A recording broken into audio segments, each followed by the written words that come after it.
वल्लभ गिरिवरधारी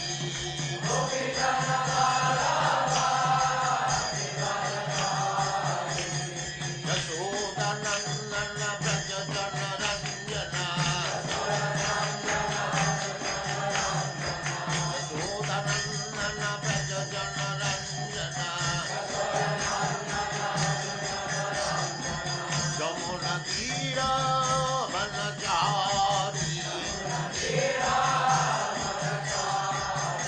जय राधा माधव कुंज बिहारी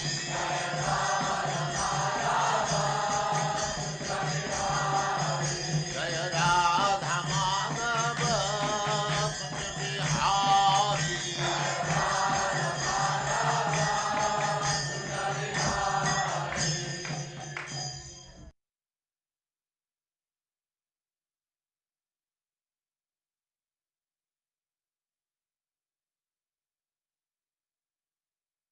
ओम नमो भगवते वासुदेवाय।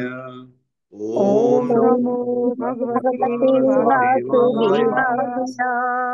ओम नमो भगवते वासुदेवाय। ओम ओम नमो नमो भगवते भगवते वासुदेवाय। वासुदेवाय। ओम नमो भगवते वासुदेवाय। ओम ओम नमो नमो भगवते भगवते वासुदेवाय। वासुदेवाय। नारायणं नमस्कृत्य नारायणं नारायणं नमस्कृत्य नमस्कृत्य नरं चैव नरोत्तमं नरं नरं चैव चैव नरोत्तमम् नरोत्तमम् देवीं सरस्वतीं व्यासं देवीं देवीं सरस्वतीं सरस्वतीं व्यासं व्यासम् ततो जयमुदीरये। ततो ततो जयमुदीरये। जयमुदीरये। नष्टप्रायेषु अभद्रेषु नष्टप्रायेषु नष्टप्रायेषु अभद्रेषु नित्यं भागवत सेवया नित्यं नित्यं भागवत भागवत सेवया सेवया। भगवते उत्तमा श्लोके भगवते भगवते उत्तमश्लोके महाश्लोके भक्तिर्भवति नैष्ठी। भक्तिर्भवति भक्तिर्भवति नैष्ठिकी। नैष्ठिकी। हरे कृष्णा, आप सबका स्वागत है। हरे हरे कृष्ण कृष्णा दंडवत प्रणाम। प्रणाम। हरे कृष्णा प्रभु जी, दंडवत प्रणाम। हरे कृष्णा। अब क्या होता है, प्रभु जी अब पल्लवी ये हरे कृष्णा आ, प्रभु जी, मुझे को होस्ट बना दीजिए। हर्षा हाँ, माता जी थोड़े बीमार हैं। हरे कृष्णा माता जी।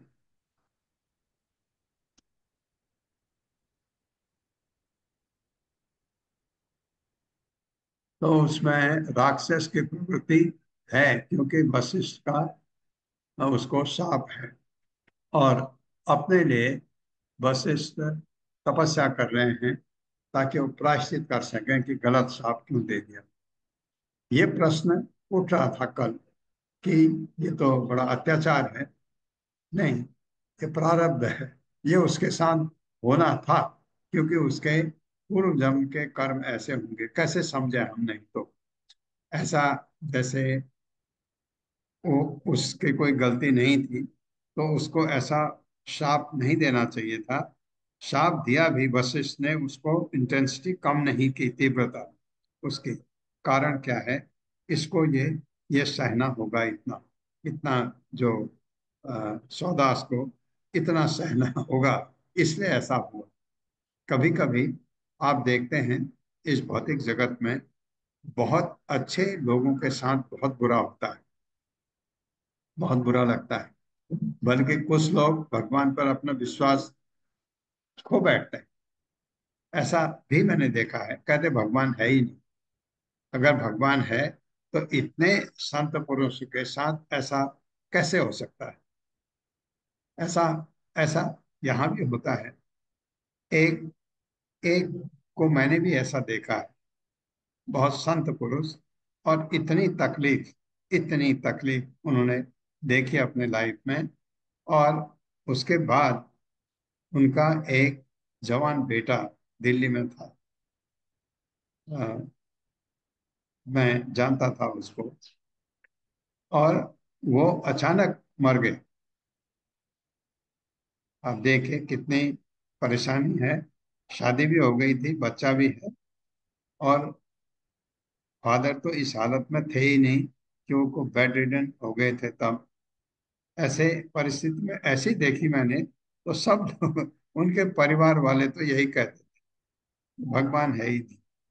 लेकिन नहीं, ये इतना ही अगर आप देखते हैं तो हाँ, अगर यही निर्वाण है, यही जीवन है और कुछ नहीं है आगे पीछे, तो आपका कथन बिल्कुल सही है। लेकिन ऐसा नहीं है। हम तो कब से, हम तो ऐसा है, आदि हैं भगवान की तरफ। हम तब से हैं जब से भगवान है। भगवान वैसे के वैसे हैं, हम अब बार बार शरीर बदलते रहते हैं। तो कुछ ऐसा हमसे हो जाता है जाने अनजाने में, जिसका फल हमको मिलता है। उस जन्म में मिल गया तो अच्छा है। तो जैसे हमने देखा उनको, मैं यही कहता था कि अब वो अगले जन्म में सब चीज मुक्त होके जाएंगे तो अच्छी बात है। यहाँ तकलीफ सह लिया तो अगला जन्म अच्छा रहेगा, ऐसा करके। लेकिन लोग मानते नहीं हैं। तो ये कल जो बात कर रहे थे, तो थोड़ा मैंने सोचा आप लोग थोड़ा थोड़ा गुस्सा करें कि भगवान से कि ऐसा क्यों हुआ, या वशिष्ठ से कि ऐसा क्यों किया। इसलिए क्योंकि ये प्रारब्ध है उसका, चौदास का, उसको ये चीज सहना है। वो राक्षसी प्रवृत्ति से वो उस अ, ब्राह्मण ब्राह्मणी को जो आपस में संभोग कर रहे थे, क्योंकि वो पत्नी बच्चा चाहती थी, इसलिए। ये बात अलग है, जंगल में क्यों थे ये मुझे नहीं पता है।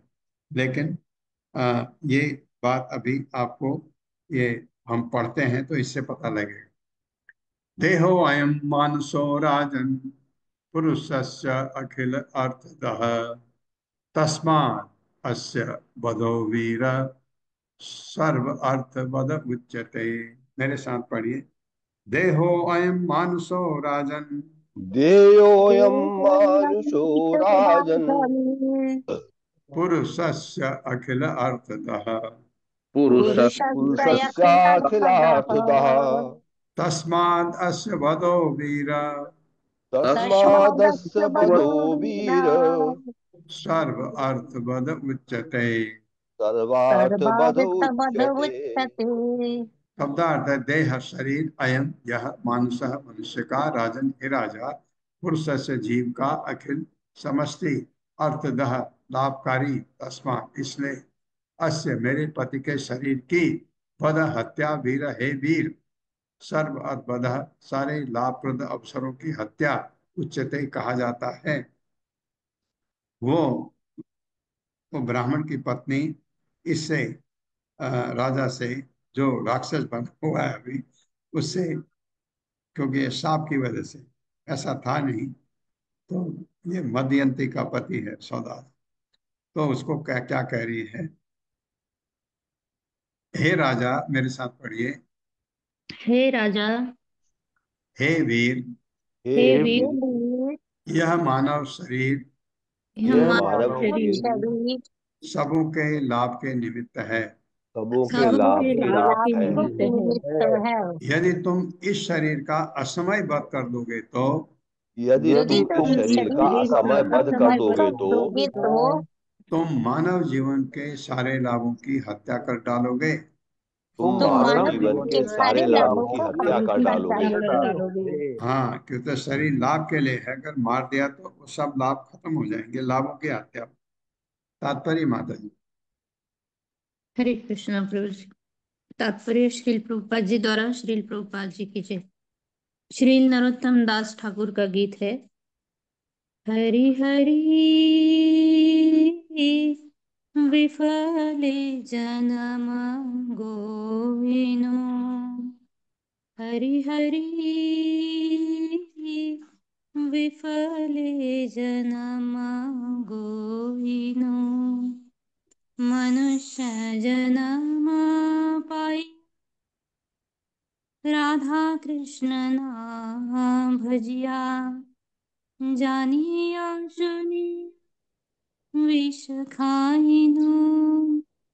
मनुष्य का शरीर अत्यंत मूल्यवान है, क्योंकि इसी शरीर से मनुष्य भगवान श्री कृष्ण के उपदेशों को समझ सकता है और शुद्ध गति प्राप्त कर सकता है। जो इस भौतिक संसार में भगवत धाम वापस जाने के उद्देश्य को पूरा करने हेतु आया है।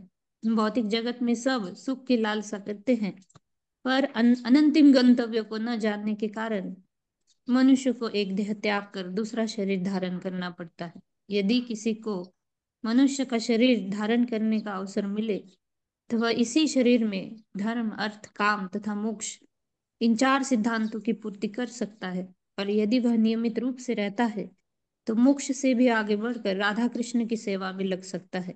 जीवन की सफलता है जन्म मरण के चक्र को समाप्त करके भगवत धाम वापस जाना, मामेति, और राधा कृष्ण की सेवा करना। इसलिए यह मनुष्य शरीर जीवन की प्रगति को पूरा करने हेतु मिला है। पूरे मानव समाज में मनुष्य वध को गंभीरता से लिया जाता है। यद्यपि वधशालाओं में हजारों लाखों पशुओं का वध किया जाता है और कोई इसकी तनिक भी चिंता नहीं करता, किंतु एक भी मनुष्य का वध गंभीरता से लिया जाता है। क्यों? क्योंकि मानव जीवन के उद्देश्य की पूर्ति के लिए मनुष्य शरीर अत्यधिक महत्वपूर्ण है। हरे कृष्ण। ये बात है। मानव शरीर से क्यों मिलता है? भगवत धाम जाने के लिए। लेकिन हम अगर इसके लिए भक्ति करनी पड़ती है। अगर न करें, अगर हम कहें, जैसे आप ज्यादातर लोग यही सोचते हैं, खाओ पियो आनंद करो, पैसा जितना समेट सकते हो समेटो, जितनी संपत्ति जोड़ सकते हो जोड़ो। ये ये क्या है? क्योंकि उनको ज्ञान नहीं है इसका कि ये सब क्षण भंगुर है। ऐसा भी होता है कि कभी कभी आप इतनी संपत्ति जोड़ते हैं आपने पता नहीं 4-5 साल पहले की बात है या 6-7 साल हो गए, जापान में सुनामी आई थी। ये नॉर्थ की साइड, होक्काइडो जो उनका आइलैंड है उसके कहीं साइड में था। इतनी जबरदस्त सुनामी थी। जापान ने एक वॉल बनाई थी, एक वॉल, ताकि कभी भी समुद्र की लहरें ऊपर उठें तो वो अंदर को ना आ सके। अब मजबूत जापान का काम है, बहुत बढ़िया ढंग से करते हैं, बनाई थी। लेकिन सुनामी इतनी जबरदस्त थी, वो वॉल जो प्रोटेक्टिव वॉल थी उसको लांग के अंदर आ गई। सारा समुद्र का पानी सब कुछ बहा ले गया। तो ये मैंने आपको ये सुनाया भी था कभी बीच में, एक लड़के की कहानी जो स्कूल के छत से अपने माँ बाप को गाड़ी में आते हुए देख रहा था। उसने देखा कि उसके माँ बाप बह गए हैं और मर गए हैं। वो देखता रहा, अकेला रह गया, एक ही बच्चा था। परिस्थिति ऐसे आती है, कब क्या छिन जाए, परमानेंट कुछ नहीं है। घर था उनका, हाँ था, गया। गाड़ी तो बहते हुए उसने देखी। वो तो गाड़ी, घर तो छोड़िए, माँ बाप चले गए। तो यहाँ कोई परमानेंट कभी भी नहीं है, क्योंकि क्षणिक है। लेकिन हमें ऐसा नहीं ज्ञान होता जब तक हम भक्ति में नहीं आते। आने के बाद भी ऐसा लगता है बिल्कुल नहीं, क्योंकि जब तक आप चीजों से अटैचमेंट न रखोगे तो आपको काम करने का मन नहीं करता। होता है ना, ऐसा होता है। एक स्टेज आती है, आप भक्ति करते रहिए, एक स्टेज आती है, आप यूज करते हैं, पर आपको ये पता है ये मेरा नहीं है। ये आने लगता है बाद में, आपको लगता है ये मेरा नहीं है, ये मेरा नहीं है, ये यहीं रह जाना है। मैं तो बिल्कुल खाली हाथ आया था, खाली हाथ जाने वाला। ऐसा ये विचार आता है तो आपका भौतिक चीजों से लगाव खत्म होने लगता है। मैं ये आपको कह रहा हूं क्योंकि ये मैं अनुभव करता हूं ऐसा। लेकिन क्या मेरा बैंक में अकाउंट है, मेरी उससे लगाव है? ना, बिल्कुल नहीं। मैं उसका इस्तेमाल करता हूं, बिल्कुल करता हूं, क्योंकि वो है इसलिए। उसका इस्तेमाल करो इस काम के लिए कि आपका शरीर रखा जाए और रहे, और जहां तक हो सके उसको भगवान की सेवा में लगाओ, ये अब मेरा मन करता है। ये हालांकि मैं ग्रस्त में हूं, तो मेरे कमिटमेंट भी हैं, कुछ होते हैं, आते हैं, वो भी करते हैं, लेकिन अंदर से मैं ऐसा सोचने लगा हूं। अभी 2-3 साल के बाद और ज्यादा होगा, मुझे ऐसा लगता है, अगर मैं 2-3 साल और रहा। और ये विनती मैं करता हूँ नृसिंहदेव भगवान से कि ये हम जो आप लोगों के साथ ये चर्चा करते हैं भागवतम की, ये मैं पूरी करूं, चैतन्य चरितामृत पूरी करूं। ये ये मेरी लालसा है। तो ये होने लगता है बाद में। अभी आप यंग जब होते हैं तो नहीं, आपकी बहुत आकांक्षाएं होती हैं और आपकी रिस्पॉन्सिबिलिटीज भी होती हैं, तो वो नहीं, लेकिन धीरे धीरे ऐसा, बट किसी में मैंने देखा है बहुत कम उम्र में भी ये आ जाता है। मैंने सामने देखा, उनमें ये आ जाता है। वो ये चिंता नहीं करते हैं कि बच्चों का क्या होगा, ये क्या होगा। मैंने ऐसे देखा है, जो कुछ फैमिली जो इस्कॉन से जुड़ी हुई, इतने ज्यादा उनका मेरे से वो कहीं आगे हैं। तो तो ये चीज मनुष्य जीवन मिला ही इसलिए, लेकिन हमको ये नहीं समझ आता है। हम क्या समझते हैं, मनुष्य जीवन में अ, ये धर्म अर्थ काम मोक्ष तो कोई नहीं सोचता, इसलिए बना है धर्म। हाँ ठीक है, भगवान का मंदिर है, माथा टेको, बस, इससे ज्यादा नहीं। और इसके बाद अर्थ, पैसा कमाओ, उसको सुख भोग करो, यहीं तक रहता है। फिर अगर ऐसा हुआ या हमने, तो हम क्या करते हैं, हमको दूसरा शरीर मिलता है। जिस तरफ हमारी इच्छा ज्यादा है, उस तरफ का शरीर मिलता है। आप कुछ बनना चाहते हैं, वो आपको शरीर मिलता है, चांस मिलता है आपको, लेकिन मिलेगा कर्मों के हिसाब से। तो ये इसलिए हम एक शरीर से दूसरा, दूसरे से तीसरा, ऐसे बदलते रहते हैं, जब तक हमको ये अकल ना आ जाए। बहुनाम जन्म नाम अंते ज्ञानवान माम प्रपद्यते। बहुत जन्मों के बाद अकल आती है, तो भगवान की शरण में हम जाते हैं, फिर भगवत धाम चले जाते हैं, फिर वापस नहीं आएंगे। एष ही ब्राह्मणो विद्वान तपःशील गुणान्वितः आर्य आर्यराधैषु ब्रह्म आर्यराधैषु ब्रह्म सुः, विसर्ग आएगा क्योंकि रॉ, महापुरुष संगीतम सर्वभूतात्म भावेन भूतेषु अंतर्हितम गुणैः। मेरे साथ पढ़िए।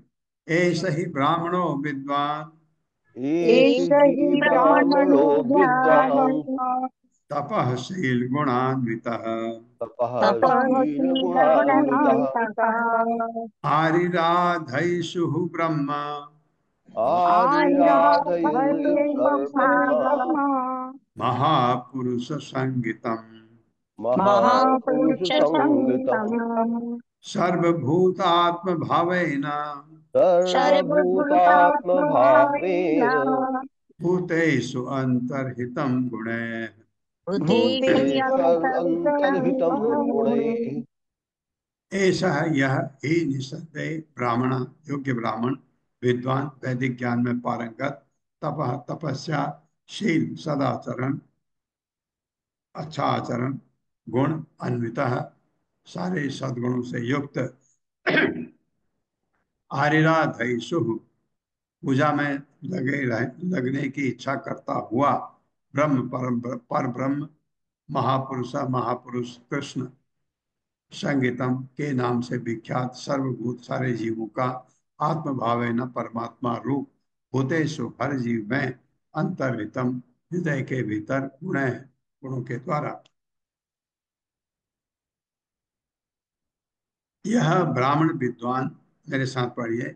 यह यह ब्राह्मण ब्राह्मण विद्वान विद्वान ब्राह्मण विज्ञान अत्यंत योग्य, अत्यंत अत्यंत योग्य योग्य तपस्या में रत, तपस्या में रत मेरा तथा समस्त जीवों के हृदय में तथा तथा समस्त समस्त जीवों के जीवों हृदय के में हृदय में वास करने वाले परमात्मा वास करने वास वाले करने वाले परमात्मा परमात्मा परब्रह्म की पूजा करने के लिए पर परम ब्रह्म की ब्रह्म की पूजा पूजा करने के करने लिए के लिए परम उत्सुक है। परम उत्सुक है। परम उत्सुक है। हाँ, वो ब्राह्मणी कह रही है इससे, राक्षस से, कि ब्राह्मण ऐसा है, इसको मत मारो। तात्पर्य माता जी। हरे कृष्णा। सुषमा बत्रा माता जी। हरे कृष्ण माता जी। प्रभु जी हरे कृष्ण, दंडवत प्रणाम। तात्पर्य: हरे ब्राह्मण की पत्नी अपने पति को ऐसा दिखावटी ब्राह्मण नहीं मानती थी जो ब्राह्मण कुल में उत्पन्न होने के कारण ब्राह्मण कहलाता हो। प्रत्युत यह ब्राह्मण ब्राह्मण लक्षणों से युक्त होने से सचमुच योग्य था। यस्य लक्षणम प्रोक्तम। ब्राह्मण के लक्षणों का उल्लेख शास्त्र में इस प्रकार हुआ है: शमो दमस्तपः शौचम शांतिर राजमेव मेव च ज्ञानम विज्ञान मंत्रित्व ब्रह्म कर्म स्वभावजनम। शांति, आत्म संयम, तपस्या, शुद्धि, सहिष्णुता, निकट निष्कपटता, ज्ञान विज्ञान तथा धार्मिकता ये गुण हैं जिनके द्वारा ब्राह्मण कर्म करता है। भगवत गीता 18.42। ब्राह्मण को न केवल सुयोग होना चाहिए अपितु उसे वास्तविक ब्राह्मण कर्म करने चाहिए। योग्यता ही पर्याप्त नहीं होगी, मनुष्य को ब्राह्मण के कर्तव्य भी करने चाहिए। ब्राह्मण का कर्तव्य है कि वह पर ब्रह्म कृष्ण को जाने। परम ब्रह्म, परम धाम, पवित्रम, परमम भवान। चूंकि यह ब्राह्मण वास्तव में योग्य था और ब्रह्म कर्म में लगा था, अतएव इसका वध करना अत्यंत पापपूर्ण कृत्य होगा। ब्राह्मण की पत्नी ने अनुनय विनय की कि उसके पति का वध न किया जाए। हरे कृष्णा किया जाए। जी, हरे कृष्णा। ये क्योंकि ब्रह्म हत्या हो धन्यवाद। जाएगी, ये वो कह रही है। ये समो दमः तपः शौचम क्षांतिर आर्जवम एव च ज्ञानम विज्ञानम आसिक्यम ब्रह्म कर्म स्वभावजम। ये 9 गुण हैं ब्राह्मण के। समो शांति, दमः, दमः, दमः कहते हैं आत्म संयम, तपः तपस्या, शौचम शुद्धि, शांतिर आर्जवम एव च। शांति, शांति होती है, शांति होती है सहिष्णुता, सहना, आप कितना सह सकते हैं। आर्जवम स्ट्रेट फॉरवर्डनेस, निष्कपटता, जिसमें वो आपको भी वही उत्तर देगा कि किसी मित्र को भी शत्रु को भी, स्ट्रेट फॉरवर्ड, इसको सरलता कहते हैं, निष्कपटता, आर्जवम। ज्ञानम, ज्ञान विज्ञानम, जो आध्यात्मिक ज्ञान है, आशिक्यम ब्रह्म, ब्रह्म का स्वभावजन। ये 9 गुण है ब्राह्मण के, मिनिमम 9 है। फिर हमने एक बार एक जगह और पढ़ा था भागवतम में, एक कोई श्लोक गया था जिसमें 12 गुण थे। तो इवनिंग क्लास में कोई कहता ये तो विरोधाभास है। मैंने कहा विरोध कहाँ है, 12 के जगह 24 भी गुण हो सकते हैं ब्राह्मण में, उसमें क्या बुरा है। ये 9 कम से कम होने चाहिए, ये गुण है तो ब्राह्मण है। तो ये ब्राह्मण की पत्नी कह रही है कि ये ब्राह्मण है, इसकी हत्या मत करो। ब्राह्मण की हत्या करना बहुत बड़ा पाप होता है। सो अयम ब्रह्मर्षि, ब्रह्मर्षि वर्यहते राजर्षि प्रवराद विभो, प्रवराद विभो कथम कथम कथम अर्हति धर्मज्ञ बदम पितुः इव आत्मजः। मेरे साथ, सो अयम ब्रह्म ब्रह्मर्षि वर्यहते। सोऽयं ब्रह्मर्षि वर्यस्ते। ब्रह्मस्ते हाँ, ब्रह्मर्षि भी पढ़ सकते हैं, ब्रह्म ऋषि भी पढ़ सकते हैं, दोनों आपके बात। राजर्षि प्रवराद विभो, राजर्षि राजर्षिर्ब्रवराद विभो प्रभुराज विभो कथम अर्हति धर्मज्ञ कथमर्हति कथमर्हति धर्मज्ञ धर्मज्ञ मदं पितुः इव आत्मजः पदम पितुरिवात्मजः पदातिपूर्व सः वह ब्राह्मण अयम यह ब्रह्म ऋषि वर्य न केवल ब्राह्मण अपितु ऋषियों में श्रेष्ठ ब्रह्मर्षि ते तथा तुमने राज ऋषि प्रवरात जो सारे राज ऋषियों में सर्वश्रेष्ठ है कि वो हे राज्य के स्वामी कथम कैसे अर्हति योग्य है धर्मज्ञ हे धर्म के ज्ञाता बधम बध पितु पिता द्वारा इव सदृश आत्मज पुत्र। मेरे साथ पढ़े हे प्रभु हे प्रभु हे प्रभु तुम धार्मिक सिद्धांतों से पूर्णतया अवगत हो। तुम धार्मिक धार्मिक सिद्धांतों से सिद्धांतों से अवगत हो। पूर्णतः अवगत हो। वो राजा को कह रही है जिस तरह पुत्र कभी भी अपने पिता द्वारा वध्य नहीं है जिस पुत्र तरह कभी भी अपने पिता द्वारा वध्य नहीं है उसी तरह इस ब्राह्मण की राजा द्वारा उसी उसी तरह तरह इस इस ब्राह्मण की ब्राह्मण राजा की द्वारा द्वारा रक्षा होनी चाहिए न कि वध। रक्षा होनी चाहिए, न कि न वध। कि वध।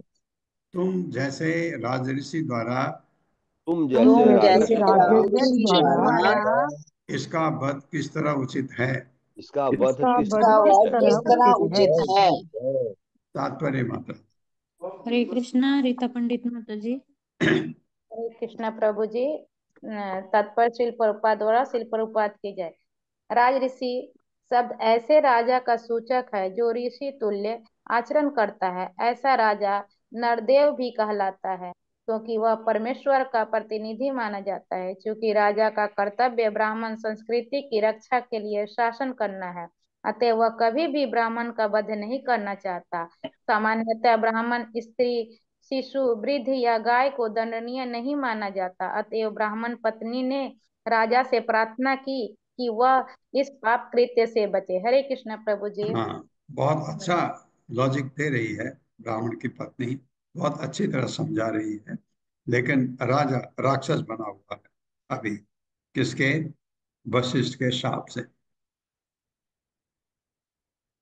तस्य साधो अपापस्य भ्रूणस्य ब्रह्मवादिनः कथम वदम यथा बभ्रो मन्यते सन्मतो भवान। मेरे साथ तस्य साधो अपापस्य तस्य तस्य साधोरपापस्य साधोरपापस्य भ्रूणस्य ब्रह्मवादिनः भ्रूणस्य गुणस्य ब्रह्मवादिनः ब्रह्मवादिनः कथं वदं यथा बभ्रो कथं कथं वदं वदं यथा यथा बभ्रो भ्रो मन्यते सन्मतो भवान्। मन्यते मन्यते सन्मतो सन्मतो भवान्। भवान्। शब्दार्थ है तस्य उसका साधो साधु पुरुष का अपापस्य निष्पापी भ्रूणस्य भ्रूण का ब्रह्मवादिनः वैदिक ज्ञान में पारंगत कथम कैसे बदम बद यथा जिस तरह बभ्रो गाय का नित्य तुम सोचते हो सतमतः मान्य भगवान आप। मेरे साथ पढ़िए तुम विख्यात हो तुम तुम विख्यात हो विख्यात हो और ब्राह्मणों में पूजित हो। और और ब्राह्मणों में ब्राह्मणों में पूजित हो। पूजित हो। तुम किस तरह इस ब्राह्मण का वध करने का साहस कर रहे हो। तुम तुम किस किस तरह तरह इसका इस वध ब्राह्मण करने का का वध साहस कर करने रहे में हो। साहस कर रही हो। जो साधु जो साधु निष्पाप तथा वैदिक ज्ञान में पटु है निष्पाप तथा वैदिक ज्ञान में निष्पाप पटु है। तथा वैदिक ज्ञान में पटु है। उसका वध करना गर्भ के भीतर उसका उसका वध वध करना गर्भ करना गर्भ के भीतर भ्रूण नष्ट करने का या भ्रूण नष्ट करने या भ्रूण नष्ट करने का या गोवध के तुल्य होगा। गोवध के गोवध के तुल्य होगा। तुल्य होगा। गौवध के तुल्य हम्म, होगा। इतना पाप होगा इसमें क्यों कर रहे हो ऐसा। तात्पर्य माता हरे कृष्णा रोहिणी सुहासिनी माता जी। हरे कृष्णा माता जी। हरे कृष्णा प्रभु जी। शिला प्रभुपाद की जय। शिला प्रभुपाद जी के द्वारा तात्पर्य जैसा कि अमर कोश में कहा गया है भ्रूणोर्भके बाल गर्भे भ्रूण या तो गाय के लिए आता है या गर्भस्थ शिशु के लिए। वैदिक संस्कृति के अनुसार गर्भ में जीव के अविकसित भ्रूण को विनष्ट करना गाय या ब्राह्मण के वध के समान पापमय है। भ्रूण में जीव अविकसित अवस्था में रहता है। आधुनिक विज्ञान का यह सिद्धांत कि जीवन रसायनों का संभोग है निरर्थक है। विज्ञानी जन जीवों की रचना नहीं कर सकते, यहाँ तक कि अंडे से निकलने वाले जीव की भी। विज्ञानियों का यह विचार कि वे ऐसी रासायनिक परिस्थिति उत्पन्न कर सकते हैं जो अंडे के समान हो और फिर उसमें जीवन पैदा हो जाए निरर्थक है। उनका यह सिद्धांत कि रासायनिक संयोग में जीवन हो सकता है, इसे तो स्वीकार किया जा सकता है, किंतु यह धूर्त ऐसा संयोग ला नहीं सकते। इस श्लोक में भ्रूणस्य वधम आया है, जिसका अर्थ है भ्रूण हत्या। यह वैदिक साहित्य से आई हुई चुनौती है। यह समझना कि जीव पदार्थ का संयोग है अत्यंत घृणा तथा नास्तिकतापूर्ण है और नितांत अज्ञान का सूचक है। हरे कृष्णा प्रभु जी। धन्यवाद माता जी। यदि अयम क्रियते भक्ष्यः तर्हि मां खाद पूर्वतः। मुझे खा लो इससे पहले, ये कह रही। न जीविष्ये बिना ये न, इसके बगैर मैं जीवित नहीं रह सकते हूँ। क्षणम च मृतकम यथा, एक क्षण भी। मेरे साथ, यदि अयम क्रियते भक्ष्यः यद्ययं यदि क्रियते भक्ष्य तर्हि मां खाद पूर्वतः। तर्हि मां खाद पूर्वतः। न जीविष्ये बिना ये न, न न जीविष्ये जीविष्ये बिना विना येन येन क्षणं च मृतकं यथा। फलं च क्षणं च मृतकं मृतकं यथा। यथा। शब्दार्थ है, यदि यदि अयम या ब्राह्मण क्रियते स्वीकार किया जाता है भक्ष्य खाद्य तरही, तब तो माम मुझको खाद खा लो पूर्वतः, उससे पूर्व। ना नहीं, जीवित से मैं जीवित रहूंगी, बिना बिना ये जिसके पति क्षणम च एक पल भी, मृतकम सौ यथा सदृश। मेरे साथ पढ़िए, मैं अपने पति के बिना मैं अपने मैं पति के बिना अपने पति अपने के पति के बिना बिना एक क्षण भी जीवित नहीं रह सकती। एक क्षण भी एक क्षण जीवित भी नहीं जीवित नहीं रह रह जीवित नहीं रह सकते। सकती। यदि तुम मेरे पति को खाना चाहते हो तो यदि तुम यदि मेरे तुम यदि मेरे को पति खा तुम को मेरे जाना खाना पति को चाहते चाहते हो, चाहते हो हो तो अच्छा होगा कि पहले तुम मुझे खा लो, अच्छा अच्छा होगा कि पहले होगा तुम कि मुझे खा पहले लो, तुम मुझे खा लो, क्योंकि मैं अपने पति के बिना मृतक तुल्य हूँ। क्योंकि मैं क्योंकि अपने मैं पति के अपने बिना पति के मृतक बिना हूँ। मृतक तुल्य हूँ। तात्पर्य मत। हरे कृष्णा सुशील गुप्ता प्रभु जी। हरे कृष्ण प्रभु जी। हरे कृष्ण माता जी। दंड प्रणाम। तात्पर्य श्रील प्रपात द्वारा श्रील प्रपात की जय। वैदिक संस्कृति में सती या सहमरण की प्रथा है, जिसमें स्त्री अपने पति के साथ मरती है। इस प्रथा के अनुसार यदि पति मर जाता है तो पत्नी अपने पति की जलती चिता में स्वेच्छा से कूदकर अपनी जान दे देती थी। इस श्लोक में ब्राह्मण पत्नी द्वारा इस संस्कृत की आधारभूत भावना की अभिव्यक्ति हुई है। पतिविहीन स्त्री स्वतुल्य है, इसलिए वैदिक संस्कृति के अनुसार कन्या का विवाह होना आवश्यक है। ये उसके पिता का उत्तरदायित्व है। भले ही कन्या को दान में दिया जाए और पति की एक से अधिक पत्नियां हो सकती हैं, किंतु कन्या का विवाह होना ही चाहिए। यही वैदिक संस्कृति है। स्त्री को सदैव आश्रित माना जाता है। बचपन में वो अपने पिता पर, युवावस्था में अपने पति पर और वृद्धावस्था में अपने सयाने पुत्रों पर आश्रित रहती है। मनु संहिता के अनुसार वो कभी स्वतंत्र नहीं होती। स्त्री के लिए स्वाधीनता का अर्थ है कष्टमय जीवन। इस युग में कितनी ही लड़कियां अविवाहित हैं और वे झूठे ही अपने आप को स्वतंत्र समझती हैं, किंतु उनका जीवन दुखमय होता है। यहाँ एक ऐसा दृष्टांत है जिसमें एक स्त्री यह अनुभव करती है कि वो अपने पति के बिना एक शव के तुल्य है। हरे कृष्ण माता जी। हरे कृष्ण प्रभु। हरे कृष्ण।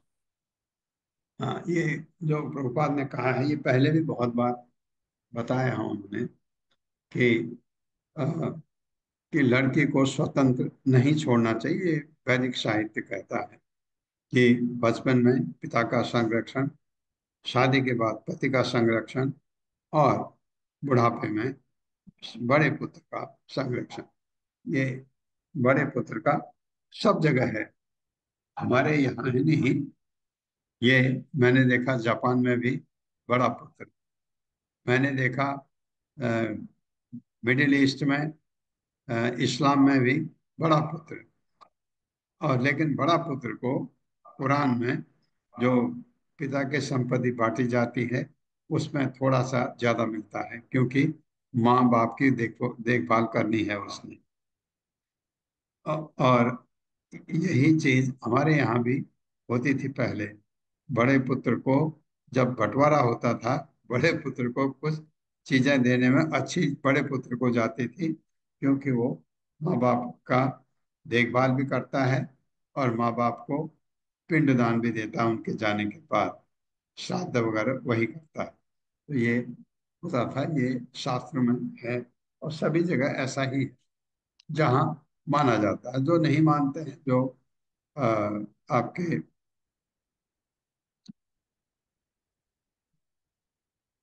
जिनको कोई सरोकार ही नहीं है इन चीजों से, उनकी बात, जैसे पाश्चात्य देश है, उनकी बात अलग है।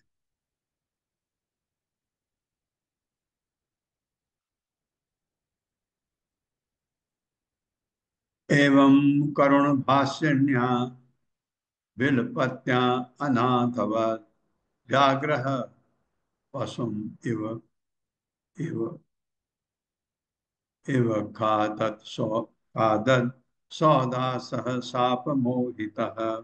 मेरे साथ, एवं एवं करुण भाषण्या एवं एवं करुण करुण भाषिण्या भाषण्या बिलपत्न्या अनाथवत् बिल्पत्या बिलपत्या अनाथवत् अनाथवत् व्याघ्रः पशुम इव अखादत् व्याघ्रः व्याघ्रः पशुमिवाखादत् पशुम् इव खादत् सौदा सह शाप मोहितः। सौदा सौदास सह शापमोहितः। शापमोहितः। एवं इस प्रकार करुण भाषिण्या, करुण भाव से बोलती वो ब्राह्मण की पत्नी, बिलपत्न्या घोर विलाप करती, अनाथवत उस स्त्री के समान जिसका कोई रक्षक न हो, व्याघ्र बाघ, पशुम पशु, इव सदृश अखादत खा दिया, स्वदास राजा स्वदास ने साप साप से मोहित, शापित होने से।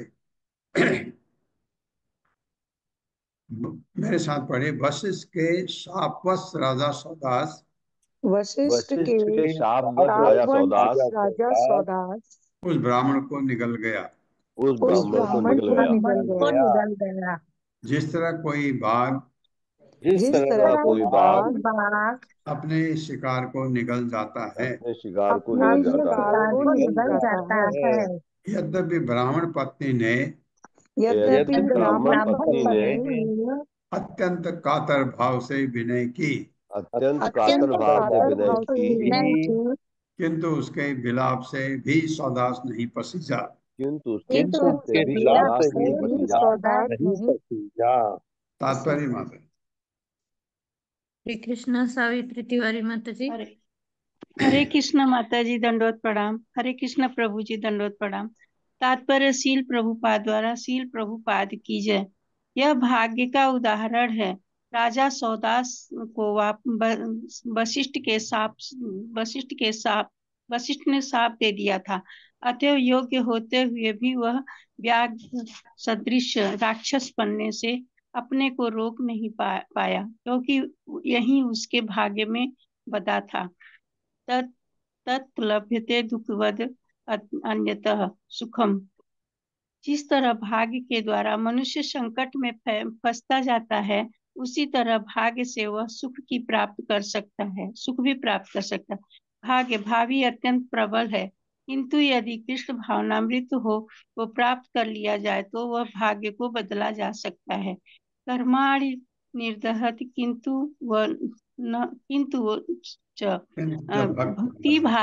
भक्ति भाजा। हरे कृष्णा प्रभु जी। हरे कृष्ण। तो ये बदल सकते हैं अगर आप कृष्ण भावना मन में आ जाए तो। ब्राह्मणी वीक्ष दिदिशुम पुरुषादेन भक्षितम शोचन्त्याम आत्मनम उर्वीशम असपत कुपिता सती। मेरे साथ। ब्राह्मणी वीक्ष दिदिशुम ब्राह्मणी वीक्ष्य दिदिशुम दिदिशुम पुरुषादेन भक्षितम् पुरुषादेन पुरुषादेन भक्षितम् भक्षितम् शोचन्ताम शोचन्त आत्मानम् उर्वेशम् शोचन्त्यात्मानम् शोचन्त्यात्मानमुर्वीशम् उर्वीशम् असपत कुपिता पिता सती। सती अशपथ असपत कुपिता सती सती। सती।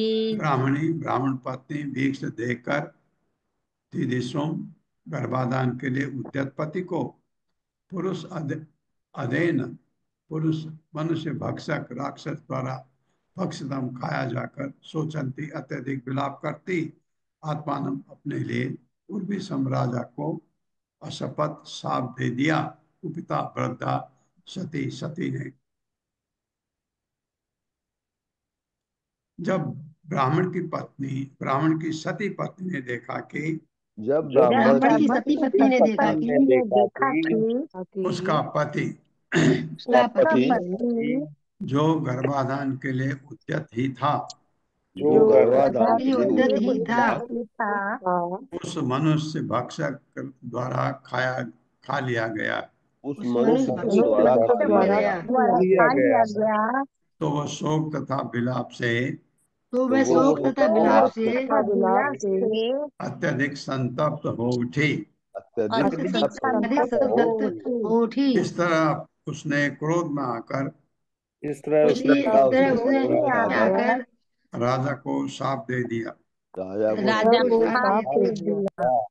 हाँ, यहाँ भी जो सती है साध्वी है अपने पति को की बहुत ज्यादा सेवा करती है और किसी दूसरे पुरुष के बारे में सोचती नहीं। अच्छे चरित्रवान सती औरत को अगर आपने तंग किया वो शाप दे दे आपको लगेगा, यहाँ भी लगेगा, यहाँ भी लगेगा। ऐसा देखा जाता है कई बार। यस्मान में भक्षितः पाप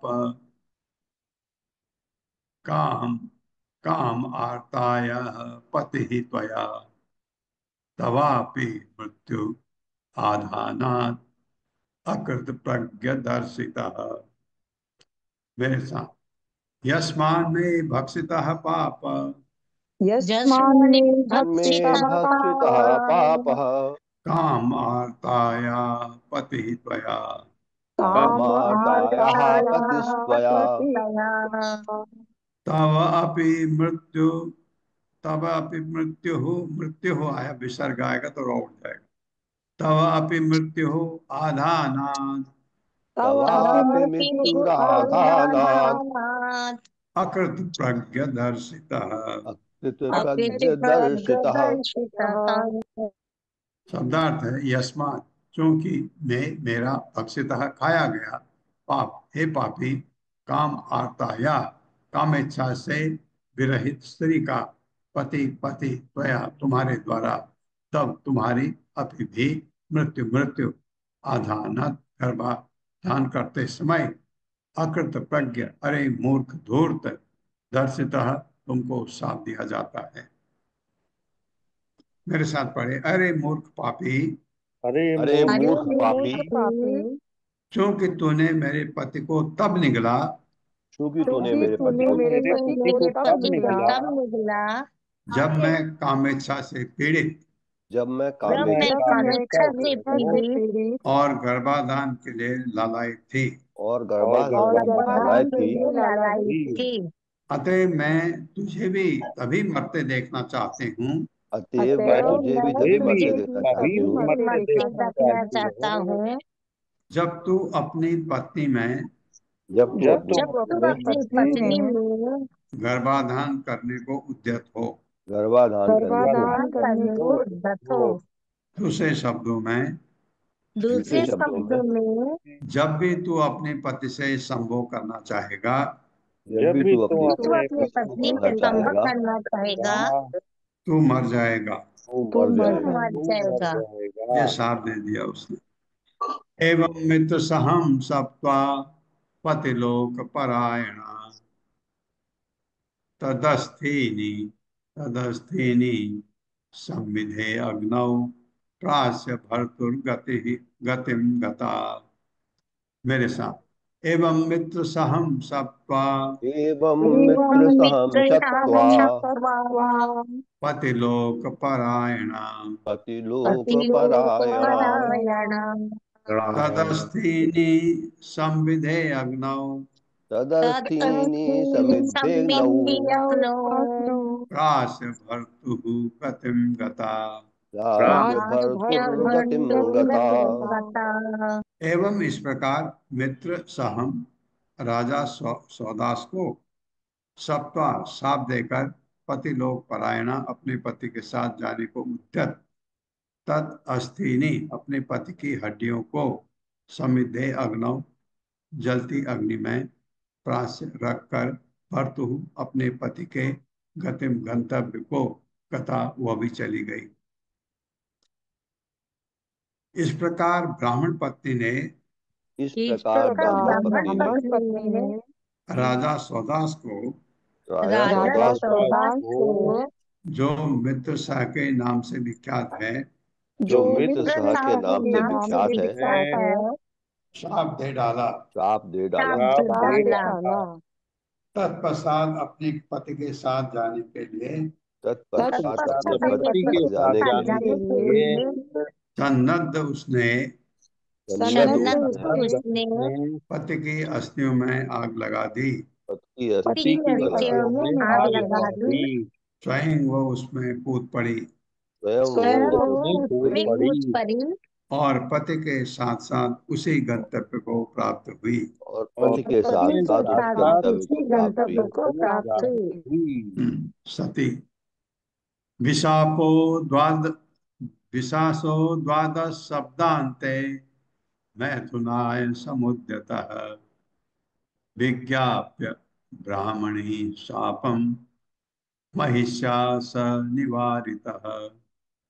मेरे साथ विशापो द्वादश शब्दान्ते विशापो द्वादशाब्दान्ते मैथुनाय समुद्यतः मैथुनाय समुद्यतः विज्ञाप्य ब्राह्मणी शापम विज्ञाप्य ब्राह्मणी शापम महिष्या स निवारितः महिष्या स निवारितः। विशापः साप से छूटा द्वादश शब्द अंते 12 वर्ष के बाद मैथुनाय अपने पति के साथ मैथुन करने के लिए समुद्र जब सौदास तैयार था विज्ञाप्य याद दिलाते हुए ब्राह्मणी शाप ब्राह्मणी द्वारा दिया गया शाप महिष्या रानी द्वारा सौदास की पत्नी रानी ने कहा अरे नहीं सह वह राजा निवारित रोक लिया गया। उसने कहा तो मर जाएगा। मेरे साथ पढ़िए 12 वर्ष बाद 12 वर्ष बाद जब राजा सौदास वशिष्ठ द्वारा दिए गए शाप से मुक्त हुआ वशिष्ठ द्वारा दिए गए शाप से मुक्त हुआ तो उसने अपनी पत्नी के साथ संभोग करना चाहा। तो उसने अपनी पत्नी के साथ संभोग करना चाहा। किंतु रानी ने उसे ब्राह्मणी द्वारा दिए गए शाप का स्मरण कराया। ब्राह्मणी द्वारा दिए गए शाप का स्मरण कराया। इस तरह उसे संभोग करने से रोक दिया। रोक दिया। हाँ नहीं तो मर जाता। एक चीज हम कल कह रहे थे कि उसने इंटेंसिटी कम क्यों नहीं की सांप की। वशिष्ठ ने सांप को ही खत्म किया। 12 साल लगे तपस्या जो की उसने अब प्रायश्चित के लिए तो की साथ ही ताकि ये जो सांप है ये निष्फल हो जाए 12 साल की तपस्या करनी पड़ी। ये दिया हुआ है। अथ ऊर्ध्वं स तत्याज स्त्री सुखम कर्मणा प्रजा वसिष्ठः तद अनुज्ञातो मदयन्तां प्रजाम अथात। मेरे साथ पढ़िए। अत ऊर्ध्वं स तत्याज अत ऊर्ध्वं तत्याज स्त्री सुखम कर्मणा प्रजा स्त्री सुखं कर्मणा प्रजाः वसिष्ठः तद अनुज्ञातो वसिष्ठस्तदनुज्ञातो मदयन्तां प्रजामदात्। मदयन्त्यां प्रजामधात्। शब्दार्थ है अतः इस प्रकार से ऊर्ध्वम निकट भविष्य में सह उस राजा ने तत्याज छोड़ दिया स्त्री सुखम मैथुन सुख कर्मणा भाग्य द्वारा अप्रजा निसंतान रहता रहा। वशिष्ठ ऋषि वशिष्ठ ने तत् अनुज्ञात राजा की अनुमति से पुत्र उत्पन्न करने के लिए मदन्यात राजा सौदास की पत्नी मदयंती के गर्भ में प्रजाम शिशु अधात उत्पन्न किया। ऐसा होता था पहले, तो उससे परमिशन उसने कहा ठीक है मेरी पत्नी को गर्भवती बना दो, तो वशिष्ठ ने ऐसा किया। मेरे साथ पढ़े। इस प्रकार आदिष्ट होने पर इस प्रकार आदिष्ट होने पर राजा ने भावी संभोग सुख त्याग दिया। राजा ने भावी संभोग त्याग दिया और भाग्यवश निसंतान रहता रहा। और भाग्यवश निसंतान रहता रहा। बाद में राजा की अनुमति से बाद में राजा की अनुमति से ऋषि वशिष्ठ ने ऋषि वशिष्ठ ने मदयंती के गर्भ से एक शिशु उत्पन्न किया। मदयंती के गर्भ से एक शिशु उत्पन्न किया। सा वै सप्त समागर्भम विभ्रन्न अभिभ्रन्न होगा अभिभ्रन्न व्यजायत जग्ने जग्ने अस्मन् उदरम या अस्मो अस्मनो उदरम तस्या उदर पेट जग्ने अस्मना उदरम भी पढ़ सकते हैं। अस्मना उदरम तस्या सो अस्मकः तेन कथ्यते। मेरे साथ पढ़िए। सा वै सप्त समागर्भम सा वै सप्त समागर्भम अभिभ्रत एक तो में एक नौ खाली रहेगा। अभिभ्रत न व्यजायत अभिभ्रम न व्यजायत जग्ने अस्मना उदरम तस्या जग्नेस्मनोदरम तस्याः सो अस्मकः तेन कथ्यते। सोऽस्मकस्तेन कथ्यते। सा वह रानी मदयंती वह निसंदेह सप्त सात समा वर्ष गर्भम गर्भ को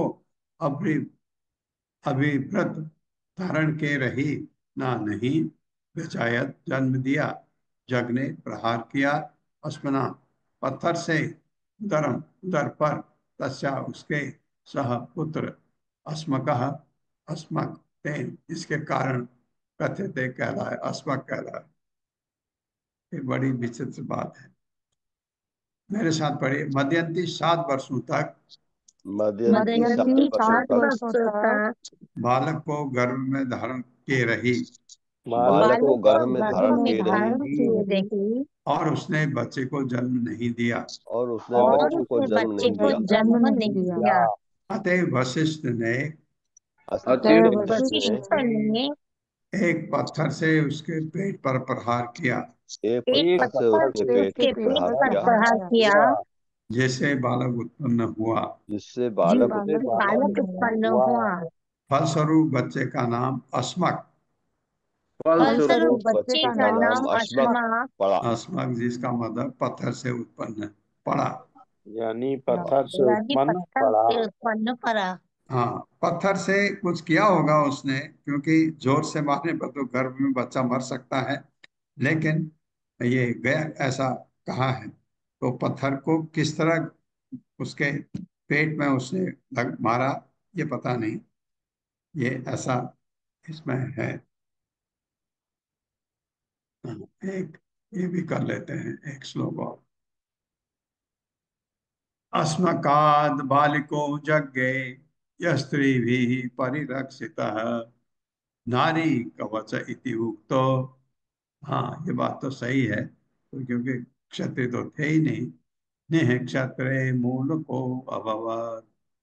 मेरे साथ, अस्मकाद बालिको जज्ञे अस्मकाद बालिको जज्ञे यः स्त्रीभिः परिरक्षितः स्त्रीभिः परिरक्षितः नारी कवच इति उक्तो नारी कवच इत्युक्तो निः क्षत्रे मूलको अभवत्। क्षत्रे मूलको भवत्। अस्मकात्, अस्मक के बालिकः, बालिक पुत्र नामक पुत्र यज्ञ उत्पन्न हुआ। यह जो से भी स्त्रियों द्वारा परिरक्षित रक्षा किया गया, नारी कवच स्त्रियों की ढाल पहने, स्त्रियों के बीच में घिरा था स्त्रियों से, इसलिए भगवान परशुराम की नजर में नहीं आया। इति उक्ता है, इस तरह से विख्यात। नहीं क्षत्रिय, क्षत्रिय विहीन होने पर, क्योंकि परशुराम ने क्षत्रियों को मार डाला था, तो वो स्त्री से घिरा था, नहीं नजर में आया, बच गया। मूल का क्षत्रिय का जनक भी कहा जाता है, वो मूलक अभवत बन गया। मेरे साथ पढ़िए। अस्मक से बालिक उत्पन्न हुआ। अस्मक से बालिक उत्पन्न हुआ। चूंकि स्त्रियों से घिरा रहने के कारण, क्योंकि स्त्रियों से घिरा रहने के कारण बालिक परशुराम के क्रोध से बच गया था। बालिक परशुराम के क्रोध से बच गया था। अतः वह नारी कवच कहलाया। अतः वो नारी कवच कहलाया। जब परशुराम ने सारे क्षत्रियों का विनाश कर दिया, तो जब परशुराम ने सारे क्षत्रियों का विनाश कर दिया तो बालिक अन्य क्षत्रियों का जनक बना। बालिक अन्य क्षत्रियों का जनक बना। इसलिए वह मूलक अर्थात क्षत्रिय वंश का मूल कहलाया। इसीलिए वह मूलक अर्थात क्षत्रिय वंश का मूल कहलाया। ओम अज्ञान तिम्रांधक्ष ज्ञानांजन शलाकया चक्षुरुन्मिलितं तस्मै श्री गुरवे नमः। नमो विष्णुपादाय कृष्णप्रेष्ठाय भूतले श्रीमते भक्तिवेदांत स्वामिनिति नामिने। नमस्ते सरस्वती देवे गौरवाणी प्रचारिणे निर्विशेष शून्यवादी पाश्चात्य देशतारिणे। जय हो श्री कृष्ण चैतन्य प्रभु नित्यानंद श्री अद्वैत गदाधर शिवासादि गौर भक्त।